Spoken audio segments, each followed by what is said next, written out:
This looks delicious. Can't wait to try it. Little mini fork. Okay, so I'm gonna try the mushroom first. Ooh. So in total, this cooked in 6 minutes. 5 minutes at high heat. And 1 minute, I just turned it down at the end. Right, let's give this a try. So juicy and so cooked. That's absolutely yum. That was delicious. I'm not quite sure how to get that off. That's really nice. Get it off.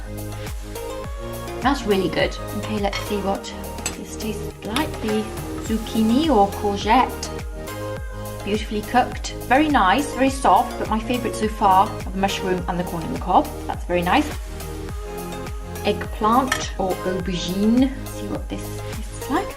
I like aubergine, but I'm not a huge fan of it. I'm going to try the red bell pepper. Peppers take ages to cook, so I'm going to see how far this has gone. Nice. That's cooked. It's not soft cooked in 6 minutes, it's crunchy cooked. Very tasty and full of flavour. I think if I was going to add these on, I'd probably put more vinaigrette on them because I don't like them very much, to give them a bit more taste or get it to taste a bit nicer. That's nicer. Beautiful mushrooms. To be honest, if I was going to do this again, for my personal flavours and tastes, it'd be mostly corn in the cob and mostly mushrooms and 1 or 2 peppers. I was going to add Brussels sprouts, but I couldn't get hold of any.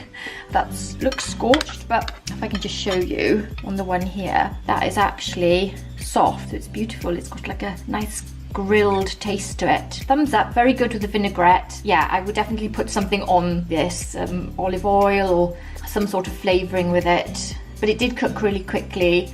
Very nice.